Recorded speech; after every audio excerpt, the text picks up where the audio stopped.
Chris and I had a wonderful conversation last night. I was about 2 whiskey sours in, and it seemed incredibly amazing to me, and I'm hoping to share some of that with you today. I'm here to talk about autonomous vehicles, and I'm going to address, quite frankly, my headline first. It says, no traffic, no accidents, no CO2. I'm going to talk about this in 2 minutes, and then I'm going to launch into the work that we've been doing for the last 4 years. So no traffic. Completely and utterly dependent on putting more people into fewer vehicles.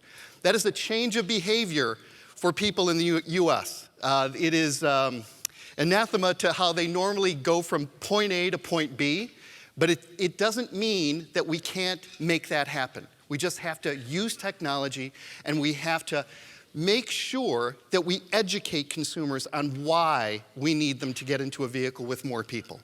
Nothing is impossible. No accidents. Quite frankly, it's the reason we're moving towards autonomous vehicles. I think the statistic from last year was 39,000 people were killed in an automobile-related accident. What that doesn't address, however, is the millions of people that are affected by those deaths. And then the people, quite frankly, who live after an automobile accident and become a burden to themselves and their families, who have to go through years and years of physical therapy just to be vibrant in their own communities and their families again. And no CO2. Well, that's interesting. We talked yesterday a lot about EVs, and you've seen major announcements from the OEMs in Detroit and around the world saying that they're moving to all EV vehicles. So all of this is possible. I want to tell you who the AVA is, the Autonomous Vehicle Alliance. We are a collaborative research organization that focuses on L4 and L5 use cases and value propositions. We made a very conscious decision 4 years ago not to focus on enabling technology. In other words, what we wanted to do was zero in on the opportunities, the use cases and value propositions for these vehicles, and we decided to focus on 3 very distinct ecosystems: consumer, business commercial, and municipal. What were going to be the use cases and value propositions for those 3 ecosystems? Now, every 12 months, we do what we call a global consumer perception study. It's a tracking study. We're looking for patterns as we start to move forward. And we started this about 4 years ago. And I will tell you the most fascinating thing that we learned as we started to do this, and by the way, we do this in the US, Germany, China, and Brazil. There's very distinct differences between those 4 countries and how they view AVs, who's willing to take it on now, who hopes they come sooner rather than later, and who is very hesitant. But I will tell you the thing that we learned the most from this piece of research. It's how important education is going to be related to AVs. Now, as you know, there is no company out there who owns the education message around AVs. It is completely and utterly driven by the media and incidents. In other words, if there's an accident, the media reports the accident. But they're not reporting the non-accidents. They're not reporting how much safer an AV is versus a driver car. So we have to do a better job of education. And a proof point for us when we did this research is we start this is a bear of a survey that we do globally. And we start asking questions as if somebody walked in that back door, not understanding that we were going to start talking to them about AVs, and we just start asking them questions. We get their perceptions around AVs. What do they understand? What they don't understand? What they value? What they don't value?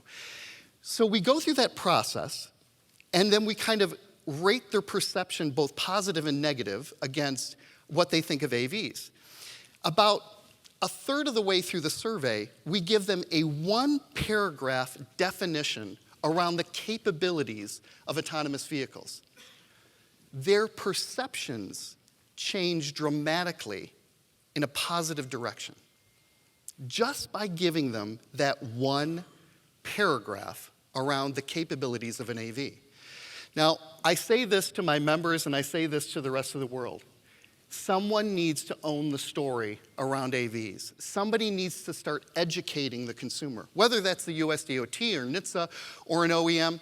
At this point, I don't care, because the opportunity is tremendous to start to build trust for AVs as we start to move forward. So we're about to launch this in another round of this is going to happen in April. And we will compare that against the data from the last 3 years. We also trust and leadership, and I'll give you just a little tidbit of this, which is when we started this piece of research, Tesla was the leader globally on both trust to basically build an autonomous vehicle and leadership to make it happen. What's happened is where we are now, because of accidents with autopilot, the leadership role is still there for Tesla, but trust for Tesla has been degraded over the last 4 years. So this is why I talk about education. Autopilot is not autonomy. And we have to make that clear to consumers. Now, one of the things that we did, and we found this very important, we did a piece of fleet research up front. And we were talking about delivery, we were talking about monetizing sidewalks, we were talking about the curb, all of that related to fleet. And when we started that fleet research, we realized it was going to be extremely important for us to talk to cities. So we went and we spoke with these cities that you see right here. We spoke to actually Atlanta 3 times. They were incredibly enthusiastic to talk to us. And in many cases, and you have to remember, this is about 3.5 years ago, when we spoke with Atlanta, we had MARTA, we had Hartsfield International Airport, we had Georgia Department of Transportation, we had the mayor's office, someone from the governor's office, all of these people sitting around in a room talking about AVs in a moderated discussion. This was the first time they'd actually all sat in the room together and talked about one subject. Now that's fascinating in and of itself, and quite frankly, there's been a sea change with cities similar to San Antonio, where now we're coordinating efforts, right? We're looking at this through a different lens, and we're trying to make things happen by not just individual practices, but what is the overall goal, and how are we all going to play a role? And what I will tell you that's really fascinating about cities as we started to go through this research, every single one of them talked about creating equity through mobility. Mobility for all, equity for all in transportation. What they all talked about was lifting up entire neighborhoods who had no access to transportation, but needed it for jobs, for going to the doctor, going to the grocery store, very simple, basic needs. They had no means to do so. So creating equity was extremely important. So we did kind of a cumulative analysis on the back end of our research. And what we realized is these points that I'm going to share with you were all extremely common beyond equity for cities. So new pilots, AV pilots in particular, need to be more focused on problem solving. About 3 years ago, every city in the US would have killed to just get an AV pilot, even if it was just a little shuttle on a circulator going around an area that nobody ever used, right? They wanted to use it for economic development. They wanted to point at it and say, we're all about the future. Look over here. We've got a shuttle that goes 25 miles an hour to nowhere, right? That's changed. The whole idea now that cities are focusing on is problem solving. How could I use AVs to solve an issue that I have, whether that's equity or that's congestion or whatever? They're looking at it through a very, very different lens. AV pickup and drop-off, appropriate location and infrastructure implications. Cities are already being burned in many cases. Large, dense cities are being burned with rideshare. Where does Uber and Lyft pick up and drop off people? Many of them are now forcing shared rider pickup around corners from main thoroughfares. And the reason is because there's the domino effect. If they stop in the middle of the street or stop next to the curb where they shouldn't be, quite frankly, it backs up all the traffic. It creates congestion, right? More vehicles on the road with less people. So this idea, this simple idea of pick up and drop off, is extremely important to cities. Identifying the opportunities between low and high speed. Right now, most everything that's running on an AV basis is low speed, under 25 miles an hour. That has to change because the value propositions and the business models are about more high-speed applications of AVs. Directly address data management and shared vehicle data. I always remember the movie with Jack Nicholson and Tom Cruise, where he says, you can't handle the truth. And the reality is you can't handle the data because there's so much of it. And there was a discussion about this yesterday. You really need to be selective of the data that you're looking for and why you're looking for that data. Because the OEMs are not going to willingly hand over all of that data. As we heard yesterday, they're trying to monetize that data. So what was really interesting is we started having these conversations and we had this arc over 3 years, things change. By the time we got to Chicago, which was the last city that we interviewed, Chicago made a very, very strategic decision. They said, listen, what we want is origination data and final destination data. And the reason we want that is we want to understand patterns overall with the Chicago metro area. The reason they want to do that is they want to understand, did I have my assets, my transportation assets, in the right place?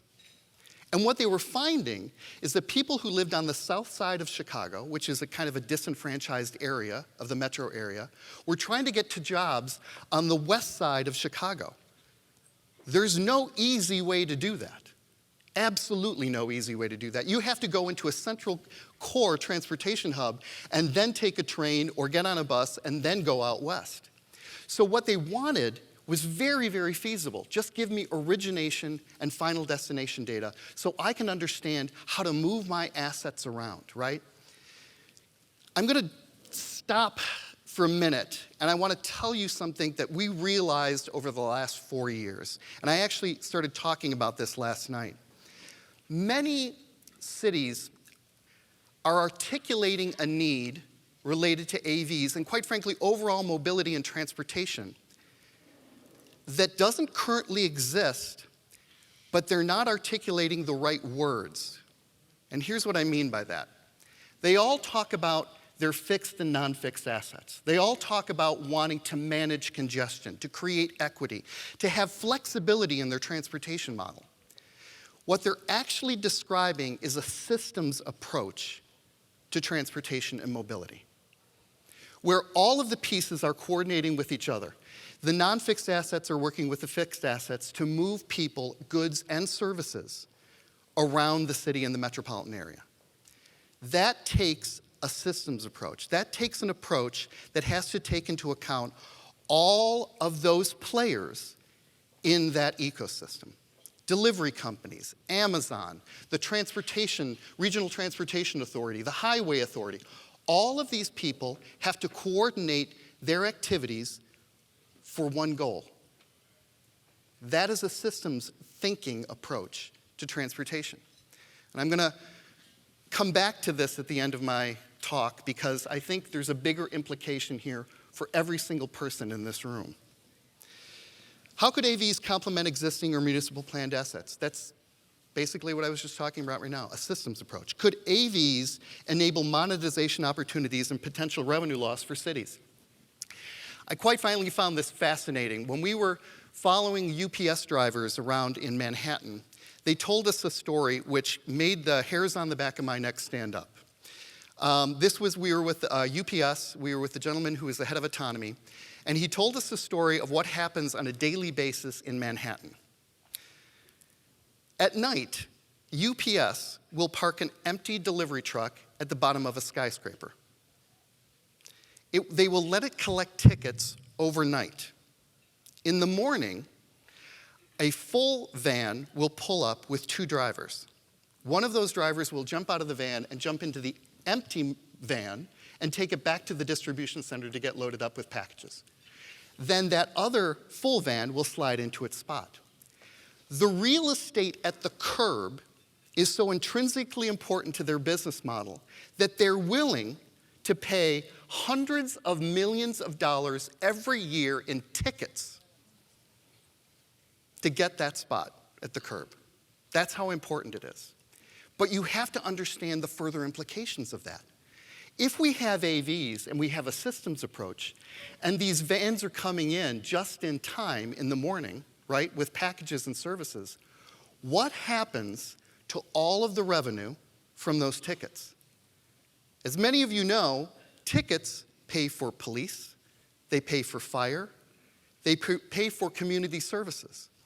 What happens to that revenue? I'm going to give you one more example. We're sitting in Atlanta and we're talking with all of our folks there about AVs, and they let us know that at Hartsfield International Airport, the busiest airport in the world, 40% of their operating revenue comes from parking. Parking. What happens when everyone gets picked up and dropped off? And they're already taking the hit right now with shared. They're seeing their revenues from parking starting to decrease. 40% of your operating revenue is coming from parking. The implications for how we're looking at AV has to change, and we have to have a more holistic approach to what does this mean. Now, many times people say to us, I want you to think out of the box as it relates to innovation, opportunities, identifying use cases and value propositions. I want you to think out of the box. Here's what I'm telling you. Burn that box to the ground. If you're into recycling, send it to recycling. Because with AVs, we have to think completely and clearly in a new way. If you were an alien arriving on this planet and I said to you, here's this vehicle, here's this beautiful vehicle, and here's its capabilities, that's where I'd want you to start. And what does that mean for cities? What does it mean for consumers? What does it mean for the business and commercial environment in the US?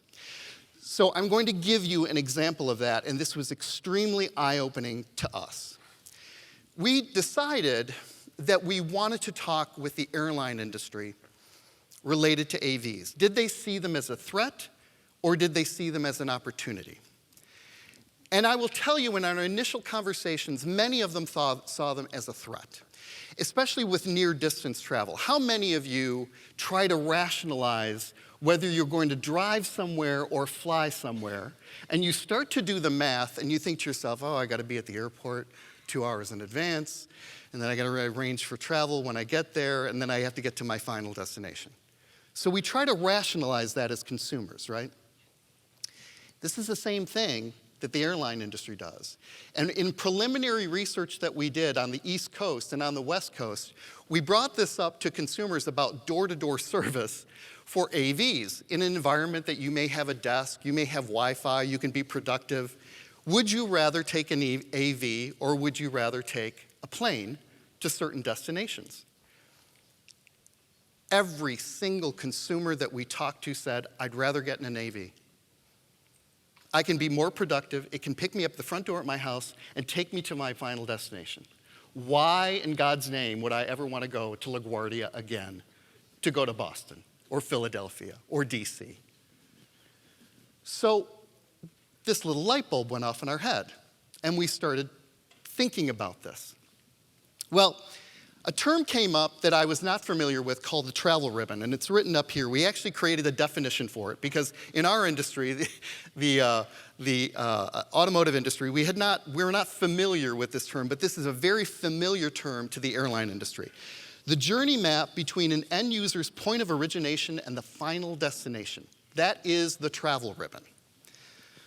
So here we decided to kind of map this out based on a conversation that we had with a gentleman from the airline industry, a very well-known, very well-respected logistics person for both freight and for both people. And I actually conducted this interview, and I had all of my members kind of on a WebEx in the background being very quiet and texting me questions and things like that. And he said to me, he started the conversation, he said, where do you live? And I said, I live in the Detroit area. And he goes, what city do you live in? I said, I live in Milford. It's a little place up in the northwest corner of the Detroit metropolitan area. He goes, oh, so you use DTW. And I said, yes, I use DTW. And he goes, and the hub airline there is Delta, correct? And I said, yes, it's Delta. And he said, so you're a loyalty member? And I said, yes, absolutely, I'm a loyalty member. It's all about the points, right? And he said, so I want to paint you a picture of how AVs could potentially affect the travel ribbon for the airline industry. He goes, let's say you go online and you go to book travel. He goes, where do you typically travel to? And I said, I have 2 kids in California. They both live in LA. I typically, even for business, I go to LA. And he goes, oh, that's good. He goes, okay, so let's start with your home. He goes, so you said you live in Milford? I said, yeah. And he goes, so you're gonna go from Milford to DTW, which is about 40 minutes, correct? And I said, yeah. And he goes, what's your home address? And I said, it's 170 Water Street. He goes, so here's what's gonna happen. You're gonna go to the Delta website to book this, and you're gonna drop a pin at 170 Water Street. That's your point of origination. He said, and where do you stay when you go, or where are you staying with your kids, or where are you staying when you're in downtown LA? And I said, I stay usually at the Sheraton downtown. He goes, okay, we're gonna drop a pin at the Sheraton downtown. He said, so here's what's gonna happen. He goes, you're gonna go, you're gonna book it. It already knows where you live, right? So you don't even have to drop a pin at your home. We've already got that information. He said, the day of your plane trip is coming. You're gonna get a notification that morning that there's a car in the driveway. You're gonna walk out there. There's gonna be a Delta branded car on the outside. By the way, this gentleman didn't work for Delta. There's a Delta branded car in your driveway with your name on it. He says it's gonna unlock, you're gonna get into the car. It's gonna drive you to DTW, and by the way, on the way there, because Delta has an agreement and an investment in clear technology, facial recognition, biometric technology, we're gonna clear you in the vehicle. So you're already gonna get through TSA pre-check, you're just in the vehicle, right? And the vehicle is actually gonna pull underneath the airport to an escalator that's going directly to your gate. Now, I want you to start thinking about all of the implications for infrastructure and everything else that's going on through this conversation that I'm having with this gentleman. He said, you get on that plane, you fly to LA, and by the way, we've known this for 3 weeks, so you've got another car waiting for you. It's in slot 30. It's got your name on it. It takes you the rest of the way down to downtown LA, drops you off at your hotel. He goes, so what we've done is we've captured revenue at the front end that would have gone to shared or cabs or you and parking using your own car. We capture that. On the back end, we captured that stretch between LAX and downtown LA. That's all new revenue capture. He goes, but let me tell you the really good part about all this. He goes, we've known for about 3 weeks that you're going to be going to LA and that we're going to pick you up at 170 Water Street in Milford. And before that car came and picked you up, it stopped at UPS and it stopped at FedEx and it picked up all those packages that need to go to DTW. They're all in the back of the car. You have no idea. It takes you there, it drops you off first at your gate, and it disgorges all of those packages so they can be distributed on the airlines that are flying to different parts of the world. He goes, by the way, the exact same thing is happening when you get to LA. The back of your car is filled with packages. It drops you off at the Sheraton Grand first because you're the priority drop-off. And then it goes and it disgorges those packages to the different UPS and FedEx stores and Amazon people and everyone else. And then it picks up packages that need to go back to LAX. He said the amount of revenue capture that can be enabled by an AV is absolutely tremendous. And this is absolutely and directly related to their strategy and their business model. We have to burn that box to the ground, folks. We have to think about this completely differently, about your business and everything you do, because the world is going to change, and it's going to be enabling in a way that we've never seen before. So I'm going to go to the last thing. I'm going to fly through this.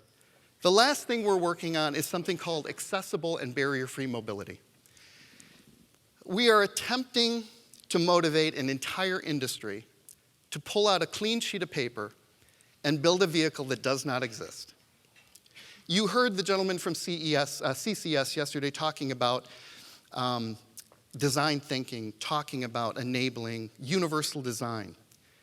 We need to create a vehicle that everyone can use. Everyone can use. Cities need this vehicle. The healthcare industry needs this vehicle. The aging industry needs this vehicle. And we are in the middle of this research.